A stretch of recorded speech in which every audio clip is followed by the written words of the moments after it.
Hi friends, welcome to Preethu's menu. இன்னைக்கு வந்து நம்ம பார்க்க போறது நல்ல சாஃப்ட்டான பன்னீர் எப்படி பண்ணலாம்னு தான் பார்க்க போறோம். வீடியோ பிடிச்சிருந்துச்சுனா லைக் பண்ணுங்க, நம்ம சேனலை சப்ஸ்கிரைப் பண்ணவும் மறந்துடாதீங்க. இப்போ வந்து பன்னீர் பண்றது வந்து ரொம்ப ஈஸி தாங்க. யாருனாலும் பன்னீர் பண்ணலாம். ஒரு பால்ல தயிரோ இல்ல வினிகரோ நம்ம ஊத்துனோம்னா அது வந்து டக்குன்னு பிரிஞ்சு வந்துரும். அவ்வளவுதான். வேற சிம்பிளான process தான். ஆனா நம்ம வந்து ரப்பர் மாதிரிலாம் சிலப்போ நம்ம பண்றப்ப ரப்பர் மாதிரி வந்துரும். நம்ம வந்து அப்படி வராம சாஃப்ட்டா எப்படி வரணும்னு 2-3 சின்ன டிப்பை நம்ம ஃபாலோ பண்ணோம்னா நம்மளுக்கு வந்து கடையில இருந்து வாங்குறது மாதிரி அப்படியே அவ்வளோ சாஃப்ட்டான சூப்பரான பன்னீர் நம்ம வீட்லயே ஈஸியா பண்ணலாம். நீங்க கடையில வாங்கணுங்கிற அவசியமே கிடையாது. இப்போ வாங்க இது நம்ம எப்படி பண்ணலாம்னு பார்க்கலாம் பெர்ஃபெக்ட்டா. இப்போ வந்து நான் இதுக்காக 2 லிட்டர் பால்ல இங்க பண்ண போறேன். இப்போ வந்து 1/2 லிட்டர் பாலா தான் எடுத்திருக்கேன். அதனால 4 பாக்கெட் பாலை நான் இதுல சேர்த்துக்கிறேன். 1/2 லிட்டர் பால். உங்களுக்கு வந்து நீங்கள் 1 லிட்டர் பால்லையும் பண்ணலாம். ஃபர்ஸ்ட் பண்ணுறவங்களா இருந்தால் ஃபர்ஸ்ட் வந்து 1 லிட்டர் பாலில் பண்ணி பாருங்கள். பண்ணி பார்த்துட்டு உங்களுக்கு வந்து அதனுசரித்து நீங்கள் பண்ணிக்கோங்க. முதலையே நிறைய பண்ணிங்கன்னா கொஞ்சம் அந்த எடுத்து ஊற்றுறது அதெல்லாம் கொஞ்சம் கஷ்டமாக இருக்கும். அதனால் ஃபஸ்ட்டு நம்ம வந்து கொஞ்சமாக பண்ணிக்கலாம். இப்போ நான் வந்து 2 லிட்டருக்கு பண்ணுறேன். அடுப்பு ஆன் பண்ணி பாலை வந்து நம்ம காய்ச்சறதுக்காக வச்சாச்சு.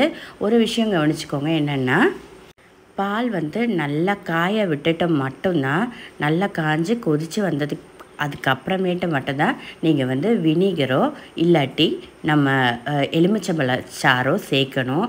நம்ம வந்து முதலையே பால் சூடாகாமையே ஒரு நாளும் எடுத்து ஊற்றிடாதீங்க. அதே மாதிரி இது வந்து ஒரு குட்டி டிப்புங்க. என்னென்னா நம்ம வந்து பால் காய்ச்ச வைக்கிறப்ப எல்லாருக்குமே இதாகிறது தான். பால் கொதிச்சு வரப்போ நம்ம வந்து கீழே விட்டுருவோம். நான் டெய்லி பண்ணுற விஷயம் இது. அதுக்காக இந்த மாதிரி பால் கொதிச்சு வரதுக்கு முன்னாடியே நீங்கள் வந்து ஒரு ஸ்பூனு, ஒரு உட்டன் ஸ்பூனை மேலே வச்சிட்டிங்கன்னா உங்களுக்கு வந்து பால் வந்து பொங்கி வெளியில் போயிடாது. இப்போ வந்து நான் ஒரு ஸ்பூன், ஒரு 1/2 லிட்டருக்கு 1 டேபிள் ஸ்பூன் அளவுக்கு உங்களுக்கு வந்து வினிகர் வந்து வேண்டி வரும். இப்போ நான் வந்து 2 லிட்டர் பால் ஊற்றிருக்கேன். அதனால் இப்போ வந்து நான் வந்து 4 டேபிள் ஸ்பூன் அளவுக்கு வினிகரை நான் இங்கே வந்து சேர்த்துக்கிட்டேன். அடுத்த விஷயம் என்னென்னு பார்த்தீங்கன்னா, நம்ம வந்து வினிகர் ஊற்றுவோம்ல, வினிகர் ஊற்றுனதுக்கப்புறம் கடன்னு நம்ம போட்டு இதை வந்து அப்படியே கிண்டி அப்படியே இது பண்ணக்கூடாது. லைட்டாக ஜென்டலாக மட்டும்தான் நீங்கள் வந்து அப்படியே மேக்ஸிமம் அதை அப்படியே விட்டுருங்க. லைட்டாக அந்த கீழே மட்டும் இப்படியே இந்த மாதிரி எடுத்து விட்டுக்கோங்க. சைடில் எடுத்து விட்டுக்கோங்க. அதை தவிர நடுவுலலாம் போட்டு கிண்டலாம் கூடாது, கிளறி விடலாம் கூடாது. இப்போ பாருங்கள், இந்த மாதிரி கிண்டாமல் இருந்தீங்கன்னா இந்த மாதிரி உங்களுக்கு நல்லா தெரிஞ்சு அப்படியே சூப்பராக உங்களுக்கு வந்து வரும். நம்ம எல்லாருமே தெரியாமல் பண்ணுற தப்பு தான் அது. நம்ம டக்குன்னு அப்படியே நடுவில் விட்டு அப்படியே கிண்டி அப்படியே ஃபுல்லாக சுற்றி விட்டுருவோம். இப்போ வந்து பார்த்திங்கன்னா லைட்டாக இன்னும் கொஞ்சம் பாலோட ஒரு அந்த ஒயிட்டு அந்த தன்மை இருக்குது. அதனால் இப்போ என்ன பண்ணோம், இன்னும் ஒரு 1/2 டேபிள் ஸ்பூன் அளவுக்கு லைட்டாக நீங்கள் வந்து வினிகர் ஊற்றிக்கோங்க. உங்களுக்கு அந்த மாதிரி பாலோட தன்மை இருக்குன்னு தோணிச்சுன்னா நீங்கள் ஊற்றிக்கோங்க.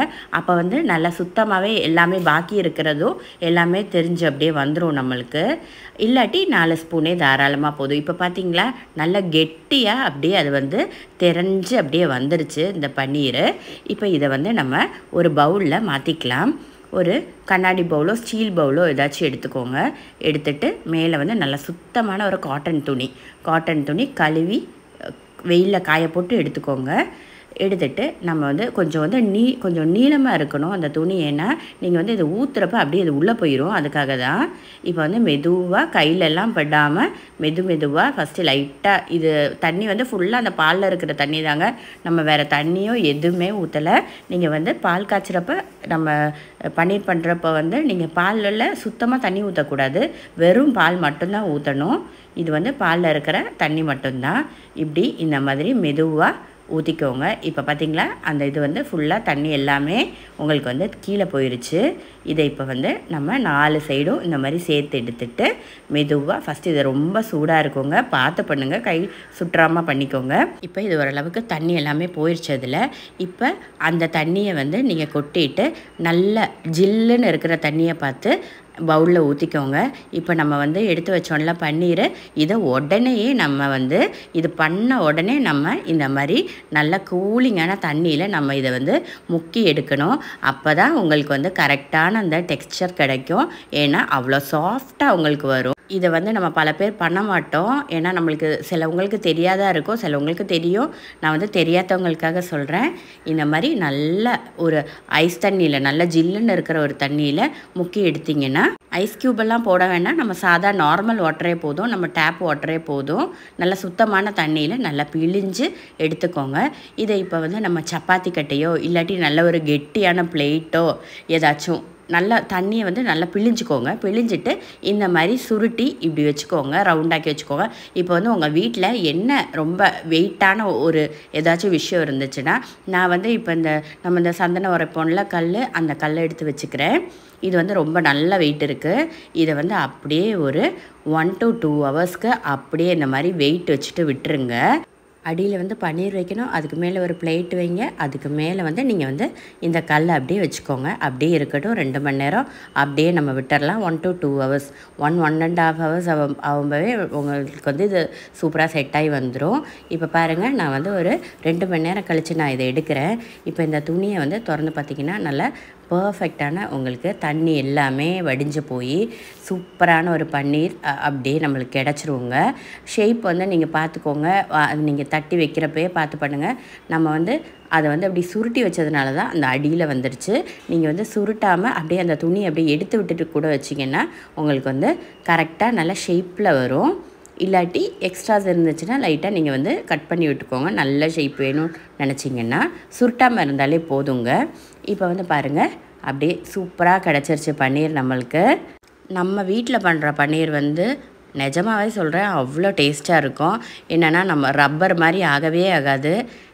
இதே மெத்தட் எல்லாமே ஃபாலோ பண்ணிங்கன்னா, 2-3 மெத்தட் ஃபாலோ பண்ணிங்கன்னா நீங்கள் வந்து கண்டிப்பாக பர்ஃபெக்டாக பண்ணி எடுத்துடலாம்.